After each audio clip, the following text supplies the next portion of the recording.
20h sur la télévision Futur Média. Bonsoir à toutes et à tous. Bienvenue à cette principale édition. Les titres, c'est tout de suite.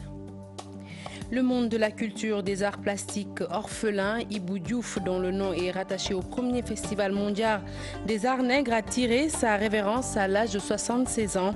Il repose désormais au cimetière de Cambérène. Le Sénégal rappelle son ambassadeur au Qatar, une décision très commentée au sein de l'opinion publique. Pour de nombreux spécialistes en relations internationales, c'est une démarche pour plaire au royaume saoudien. Alpha Wali Diallo et Charles Sanchez se sont exprimés sur le sujet. Les détails dans quelques instants. Sérieux risque de perturbation au baccalauréat avec le SAES qui menace de ne pas siéger. Malik Fall et ses camarades continuent de réclamer à l'État du Sénégal l'augmentation de leur pension de retraite. Pendant ce temps, les anticipés de philo se sont bien déroulés ce mercredi. Les sujets ont porté entre autres sur la démocratie et la réflexion philosophique, des épreuves jugées abordables par les élèves qui approuvent du reste le déroulement apaisé des examens. Enfin, l'invité du 20h, il s'agit de Madame Marilyn Diarra, directrice de l'environnement et des établissements classés. Une interview à suivre comme d'habitude tout de suite après cette édition. Voilà pour les titres, le développement à présent.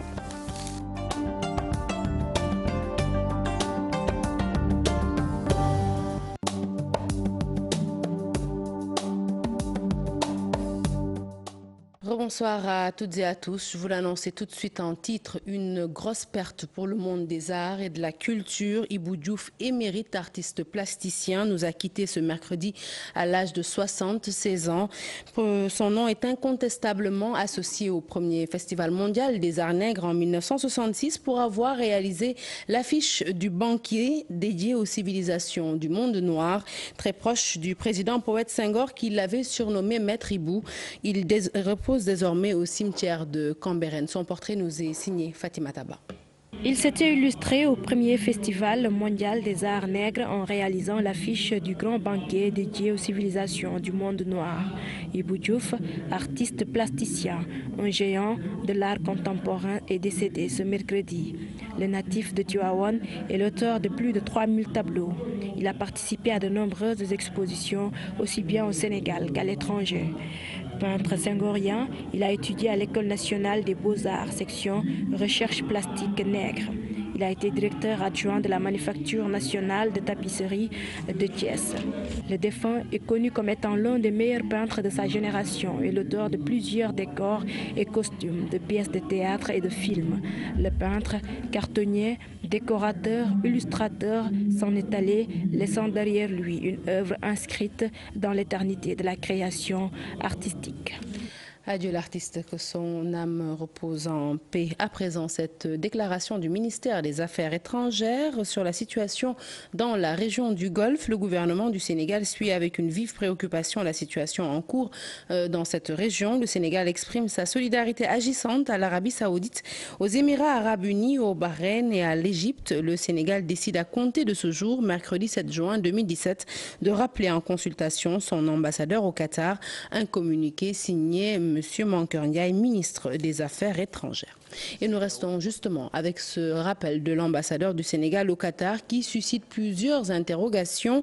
Selon des consultants en relations internationales interrogés par nos reporters, eh bien, le Sénégal poursuit son opération de séduction envers l'Arabie Saoudite. L'affaire Karim Wade s'est invitée également au débat et nos deux interlocuteurs spécialistes en relations internationales, Alpha Wali Diallo et Charles Sanchez, y ont apporté des éclairages dans ce reportage. Il est signé à Aïssatou Paye. Rappel de l'ambassadeur du Sénégal au Qatar. Solidarité avec l'Arabie Saoudite. Beaucoup d'interrogations. Lecture d'une rupture diplomatique. Il y avait 4 pays au monde qui étaient incontournables pour le Sénégal. La France, les États-Unis, le Maroc et l'Arabie Saoudite. Donc actuellement, c'est pour plaire aux Saoudiens que le Sénégal a rappelé son... Il n'y a pas de problème entre le Qatar et le Sénégal. Alors la question que je me pose, c'est est-ce qu'il y aurait un lien caché que nous, les observateurs, nous ne maîtrisons pas et qui est lié à ce que la presse a appelé le protocole de Doha, donc relatif à l'affaire, la libération de Karim Wade. Entre le Qatar et une douzaine de pays du Golfe, le fossé se creuse davantage. Le Qatar a voulu toujours faire profil bas. Mais ces derniers temps, on a vu un petit pays, un petit émirat, le Qatar, qui est en train de prendre une dimension géopolitique phénoménale. Et c'est ce qui irrite les Saoudiens. C'est un problème éminemment géopolitique de repositionnement et je crois que le Qatar ne va pas se laisser faire. Ces derniers temps, on a remarqué qu'il y avait vraiment un rapprochement aussi entre le Qatar et l'Iran. Et l'Iran est le grand adversaire en termes de leadership de l'Arabie Saoudite. L'Arabie Saoudite considère à tort ou à raison que l'Iran est son premier ennemi. Les enjeux sont énormes. Enjeux géopolitiques, problèmes de positionnement, auto-émancipation. Le Qatar serait même accusé de soutenir le terrorisme. À présent, ce communiqué du CNRA durant la période de 30 jours précédant la campagne électorale. Sachez qu'il est interdit toute propagande déguisée ayant pour support les médias nationaux, publics ou privés, selon l'article L61 du Code électoral. Selon cet article, toujours sont considérés comme actes de propagande électorale déguisés toute manifestation ou déclaration publique de soutien à un candidat ou parti politique ou coalition de partis fait directement ou indirectement par toute personne ou association ou groupement de personnes, quelle qu'en soit la qualité, la nature ou le caractère. La période de pré-campagne s'étend du 9 juin à minuit au 8 juillet à minuit. La campagne démarre le 9 juillet à minuit et prend fin le 28 juillet à minuit. Le service public de l'audiovisuel est assujetti à l'obligation de respect du principe d'égalité dans le temps d'antenne mis à disposition des listes. Les médias privés sont tenus au respect rigoureux des règles d'équité et d'équilibre dans le traitement des activités des candidats ou listes de candidats. Un communiqué signé donc l'Assemblée du Conseil national de régulation de l'audiovisuel. Parlons toujours politique. À l'approche des législatives, la pluralité des listes fait polémique. La proposition du député Moustapha Cissé Lo de porter à 3 le nombre de bulletins à choisir par l'électeur fait réagir au sein de la classe politique. Malik Noël Seck de la coalition Oser l'avenir et Amadou Sennian de Benen Bad Boubès plaident, eux, pour un consensus conformément au protocole de la CEDEAO. Écoutons leurs avis dans ce reportage signé Mambiram Diouf. Ils s'accordent tous à dire qu'il faut trouver une solution face à la pléthore de listes.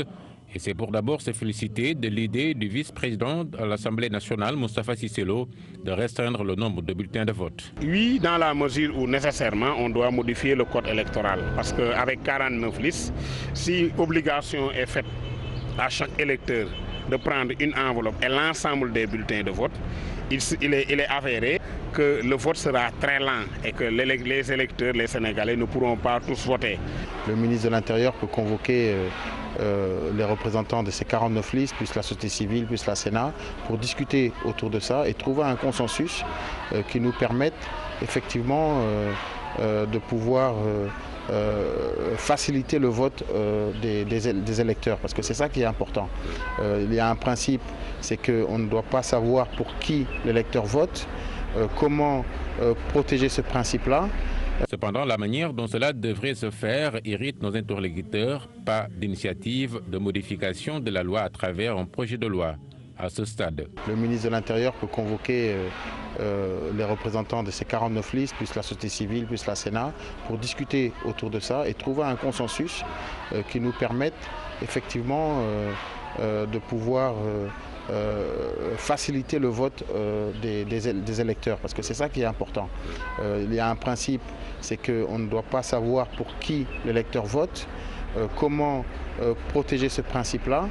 On peut trouver la solution par consensus. La loi communautaire de la CEDEAO, le protocole de Cotonou, interdit toute modification des règles du jeu électoral 6 mois avant les élections. On est à 54 jours des élections. Donc il n'est pas possible pour l'État, pour sa majorité mécanique, de modifier le jeu électoral, le code électoral.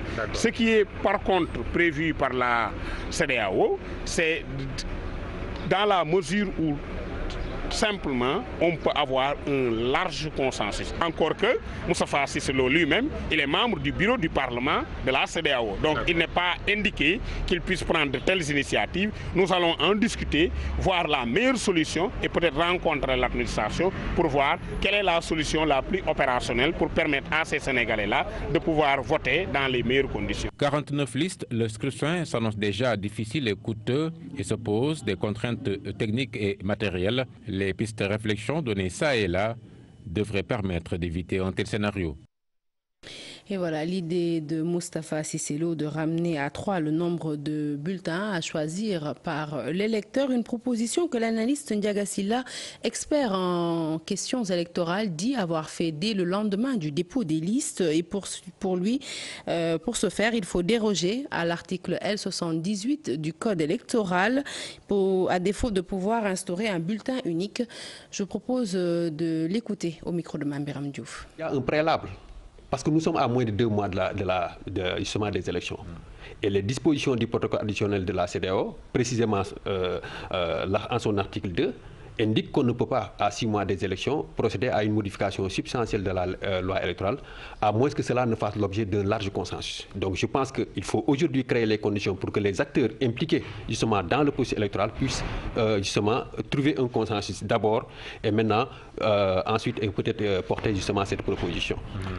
J'estime aussi qu'au-delà de cette proposition, il est possible d'envisager aussi justement l'usage d'un seul bulletin. Mais là, on va changer en fait donc le type d'isoloir. J'ai pensé qu'il était possible qu'on puisse placer maintenant l'ensemble des bulletins de vote justement au niveau de l'isoloir. Comme ça, l'électeur, une fois dans l'isoloir, va directement prendre le bulletin de son choix, le mettre dans l'enveloppe et de retourner justement voter. Cette proposition me semble aussi beaucoup plus pragmatique. Parlons éducation à présent. Baccalauréat 2017, les épreuves anticipées de philo se sont tenues ce matin. Les candidats ont jugé abordables les sujets soumis à leur réflexion. Alors, entre autres thèmes abordés pendant ces épreuves, la démocratie, la réflexion philosophique. Les candidats ont apprécié à l'unanimité l'absence de perturbations au cours de cette année scolaire qui leur a permis donc de terminer leur programme Iboukana. Sur cette feuille, les 3 sujets proposés aux candidats de la série L'1. Pour ces anticipés de philosophie, les épreuves portent entre autres sur la réflexion philosophique, la démocratie. On nous a donné 3 sujets au choix. La première, elle porte sur la connaissance qui conduit nécessairement à la liberté. Et la deuxième, lorsque le philosophe se contente d'analyser les traditions de sa société, il refuse de faire face aux défis actuels du monde. Et le troisième sujet, c'est un commentaire.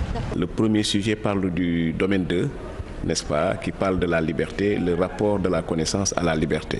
Le deuxième sujet parle du domaine 2, qui est celui de la réflexion philosophique, n'est-ce pas, où on demande à l'élève de voir, lorsque le philosophe se contente d'analyser les traditions, n'est-ce pas, est-ce qu'il refuse de faire face aux défis actuels du monde.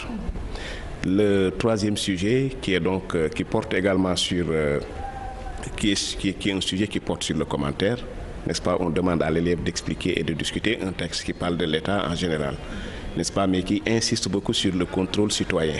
Les candidats sont unanimes. Les 3 sujets proposés figurent dans le programme déjà enseigné. Il n'y a pas de perturbation. On a tout fait. Ces derniers jours, c'était les jours de révision. La philosophie, c'est la réflexion, c'est l'argumentation. Donc les élèves sont assez outillés, assez préparés à cela. Aucun dysfonctionnement n'est noté dans le déroulement de ces épreuves anticipées en attendant le démarrage du baccalauréat général qui risque de connaître des perturbations cette année avec les menaces du SAES. Un baccalauréat qui, vous le dites Ibrahima Kane, on espère ne connaîtra pas de perturbations. En tout cas, les enseignants du supérieur ont décidé d'en découdre avec l'État du Sénégal. L'annonce a été faite par le secrétaire général du SAES, Malick Fall, qui ajoute qu'ils ne siégeront pas aux prochaines épreuves du baccalauréat. Selon les camarades de Malick Fall, eh bien, l'État n'a pas voulu les écouter au moment opportun. Je vous propose de l'écouter au micro de Fatou Bintou Conté. Pension li may jot permettre ma sax pour ma jox sama jabar lu doy pour mu mën a jënd loo xam ni Voilà le vécu quotidien des enseignants retraités du supérieur. Impossible de joindre les deux bouts à la retraite.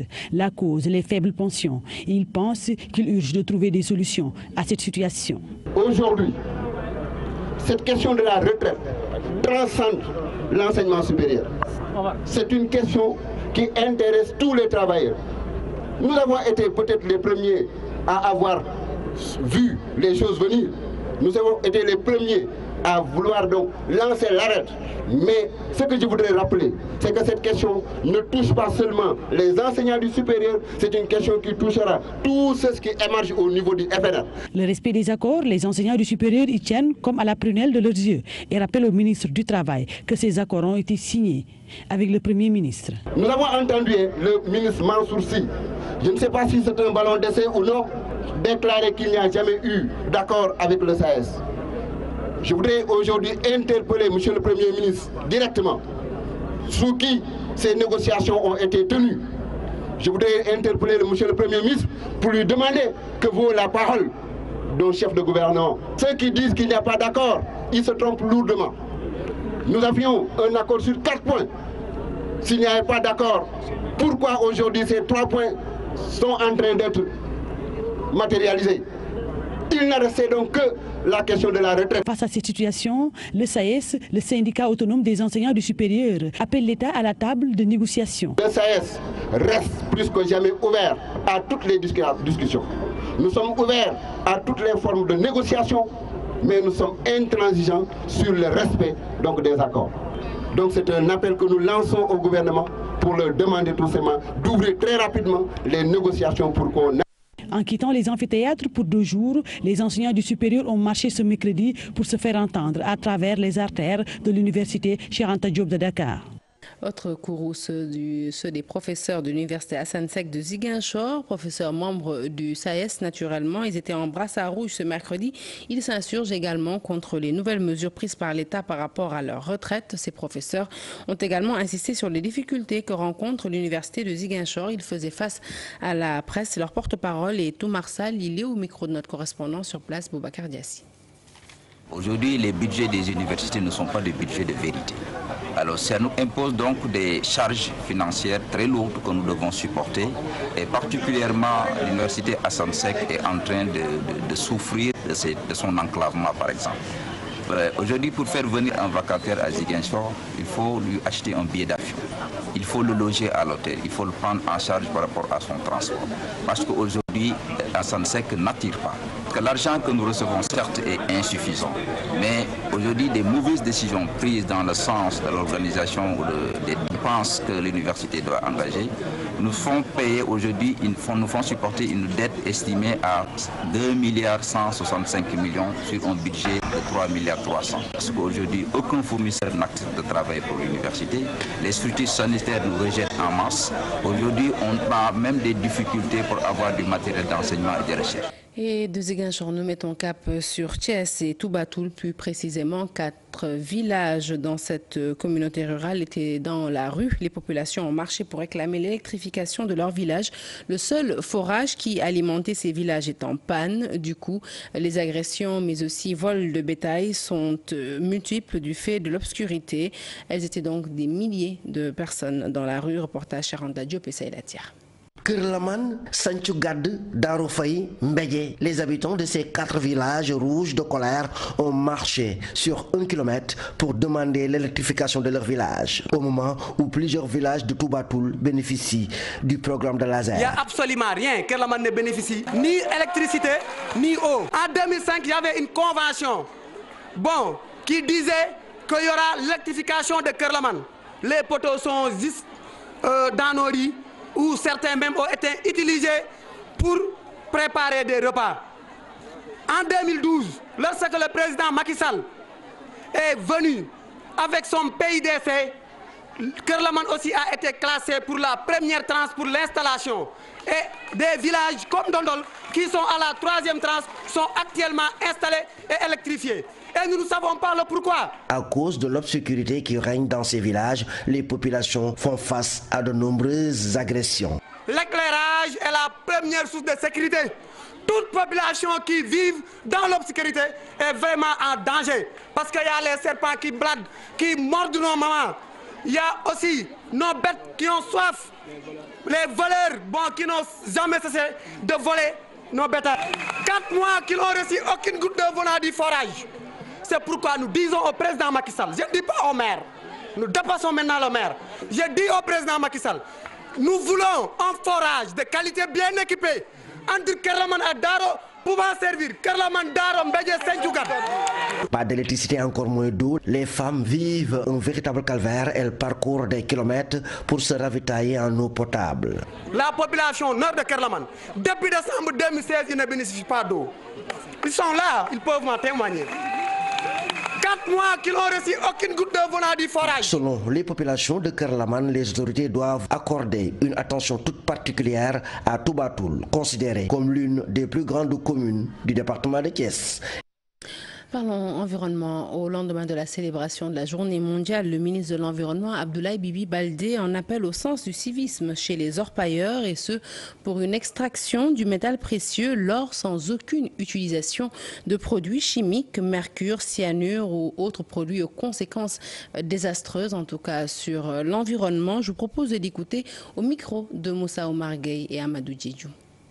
Vous le savez, pour extraire l'or du minerai, les orpailleurs utilisent du cyanure et du mercure. Le cyanure est mortel, dissous dans l'eau, mais il est détruit rapidement par les rayons ultraviolets lorsqu'il reçoit les rayons du soleil. Quant au mercure, lui qui est un métal qui ne se détruit pas, il est assimilé par l'organisme humain et s'accumule jusqu'à laisser apparaître des troubles graves de la santé, pouvant aller jusqu'à la mort. Ce mercure utilisé par les orpailleurs se trouve dans les cours d'eau comme la Falémé, affluent du fleuve Sénégal, qui se déverse lui-même en mer en aval du barrage de Diamant lors des crues. Les zones contaminées peuvent donc s'étendre loin des sites d'orpaillage, de Kédougou à Saint-Louis. Nous travaillons actuellement avec certains orpailleurs pour développer une méthode d'extraction d'or sans mercure qui commence à donner des résultats très intéressants sur le site pilote de Bantanko dans la région de Kédougou. Le maire de Djinaki déplore le fait qu'aucun des 25 villages composant la commune qu'il dirige depuis 2014 n'ait obtenu plutôt la moindre piste de production construite par le PUDC, qui est un programme lancé par le président Macky Sall en Casamance pour relancer justement l'économie de la région. Moustapha Lo Diatta a fait cette annonce à l'issue d'une tournée qu'il a entreprise pour visiter les chantiers étatiques d'électrification rurale. Je vous propose de l'écouter. Ces propos sont recueillis par Boubacar Diassi. En tant que maire, mon devoir évidemment d'écouter la population, mais de rendre compte. Nous sommes déjà ouverts au PPDC parce que vous savez que le PPDC a un volet piste rurale pour faciliter l'accessibilité. Malheureusement, je dois vous dire qu'on n'est pas arrivé pour le moment à décrocher une piste, la moindre piste dans la commune de Djinaki. Et je l'ai dit, on a des difficultés pour relier les villages. Et ça, c'est un axe extrêmement important parce que vous savez que c'est une zone qui produit beaucoup de produits. Et ces produits, pour être écoulés, ont besoin vraiment de ces pistes, justement pour faciliter la circulation. Et partout où je vais, les populations nous ont dit, dites au président Macky Sall que nous avons vu ce qu'il est en train de faire en Casamance. Et, Inch'Allah, nous serons avec lui, nous allons, disons, le soutenir pour les échéances futures. Parlons santé à présent. Sciatique, hydrocéphalie au Sénégal, les infections ou les maladies d'ordre neurologique ne sont pas bien prises en charge. La prise en charge n'est en tout cas pas encore accessible à tous et il existe seulement 3 services de neurochirurgie, tous concentrés dans la capitale Dakar. Les spécialistes appellent à la décentralisation des soins par le relèvement des plateaux techniques dans les régions. Fatou Kinedem. déglu yu métti nag bari na ay façon ndigli rek mën na métti mën na wàcc tànk yi nekk sciatique. La sciatique, parmi les maladies neurologiques, un des facteurs de risque, le vieillissement. loolu ci mag ñi moo ëpp La sciatique, on la constate le plus souvent chez les personnes âgées. Il y a également les tumeurs et le traumatisme crânien. L'hydrocéphalie constitue un problème majeur concernant les pathologies pédiatriques.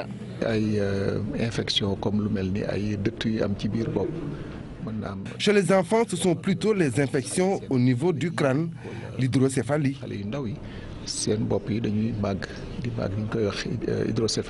Beaucoup de complications peuvent naître de ces maladies si le diagnostic ne se fait pas très tôt par rapport à la prise en charge. Elle est encore onéreuse. Pour le Sénégal, la prise en charge est cher parce que même l'hôpital Fann a tarifs. Au Sénégal, la prise en charge est un peu chère. À l'hôpital de Fann, où les tarifs sont moins élevés, parfois il faut une assistante sociale.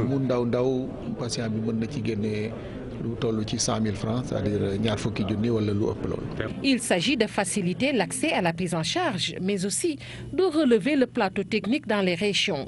Les 3 services de neurochirurgie sont à Dakar. L'autre défi, former davantage des spécialistes. Allez, un peu de sport dans cette édition pour parler à présent des éliminatoires de la CAN 2019. Le Sénégal reçoit ce samedi la Guinée équatoriale. L'ancien international Ndofène Fall soutient que les correctifs doivent être apportés au milieu de terrain pour favoriser un jeu d'attaque qu'il a rencontré. Nos reporters Chertidiane Diaou et Moudou Diop. La pâle copie offerte face à l'Ouganda n'est guère rassurante à la veille de la première journée des éliminatoires de la CAN 2019. Le dispositif tactique mis en place face au crâne n'encourage pas le jeu offensif. Dans un premier temps, je crois qu'il a été particulièrement prudent en mettant un milieu de terrain composé de garçons au profil défensif qui sont capables effectivement de récupérer le ballon, mais qui n'ont pas ce niveau leur permettant de prendre en charge la gestion technique du milieu de terrain. C'est ce qui a amené peut-être l'équipe à avoir moins de fluidité et moins de précision dans les sorties de balle. Face à la Guinée équatoriale, l'entraîneur devra forcément revoir l'animation offensive pour éviter toute mauvaise surprise. Certains joueurs vont être là et il faudra en tirer meilleur profit. Il faut avoir plus de rigueur dans la relance, plus de disponibilité d'esprit et se dire que c'est par le jeu et le jeu seulement qu'on parviendra effectivement à mettre la balle au fond. Le Sénégal devra montrer un autre visage face aux alangues nationales ce samedi, histoire de débuter de la meilleure des manières les éliminatoires de la CAN 2019. L'actualité internationale à présent, elle nous conduit en Afrique du Sud, en Tunisie, en Birmanie et enfin en Iran où le Parlement a été pris d'assaut ce mercredi par des assaillants. Bilan, une dizaine de morts. Le récit de ce tour d'horizon est signé Daniel Diouf. Ce mercredi, ce sont des hommes armés et des kamikazes qui ont attaqué le Parlement et le mausolée de l'imam Khomeini à Téhéran. Les premières attaques dans le pays revendiquées par le groupe État islamique. Selon le chef des services d'urgence iranien, au moins 12 personnes ont été tuées et 39 blessées. Des attaques menées quasi simultanément sur 2 lieux distants d'une vingtaine de kilomètres. Elles ont duré plusieurs heures. 7 ou 8 assaillants qui se sont fait exploser ou ont été abattus par les forces de l'ordre, ont indiqué des médias locaux. Les assaillants étaient déguisés en femmes, selon le vice-ministre de l'Intérieur. Les députés ont néanmoins continué leur session dirigée par le président du Parlement. Un avion militaire a disparu ce mercredi des écrans radars en Birmanie. Plus de 100 personnes à bord, dont des familles de soldats. Un responsable de l'armée de l'air a déclaré à l'agence France-Presse que des pièces de l'avion ont été retrouvées en mer à 218 km au sud-est de la Birmanie. 106 soldats et membres de leur famille ainsi que 14 membres d'équipage se trouvaient à bord de l'appareil, selon une source militaire. Le contact avec l'avion a été perdu alors qu'il survolait la région de Dawei, c'est au sud-est de la Birmanie. Les autorités penchent pour un incident technique. Ce type de vol est organisé 2 fois par mois pour les familles de militaires, a expliqué une source aéroportuaire à l'agence France-Presse. Le nord de la Tunisie, balayé par une tempête spectaculaire lundi. Des véhicules emportés au passage. Des personnes sont mortes dans ces intempéries et d'importants dégâts matériels enregistrés dans l'agglomération de Tunis du fait des inondations. La protection civile a dû intervenir dans des dizaines de logements ou commerces inondés. À la Manouba, le service des urgences d'un hôpital a été fermé pour 48 heures. C'est ce qu'a annoncé le ministère de la Santé. Une partie de l'établissement était toujours sous les eaux mardi matin, a constaté un photographe de l'AFP. Il est tombé jusqu'à 85 mm sur le Grand Tunis, soit 1/8 des précipitations annuelles. Et puis ces images d'une violente tempête dans la région touristique du Cap en Afrique du Sud. Au moins 8 personnes mortes dans ces intempéries qui ont entraîné de nombreuses évacuations et la fermeture de plusieurs routes.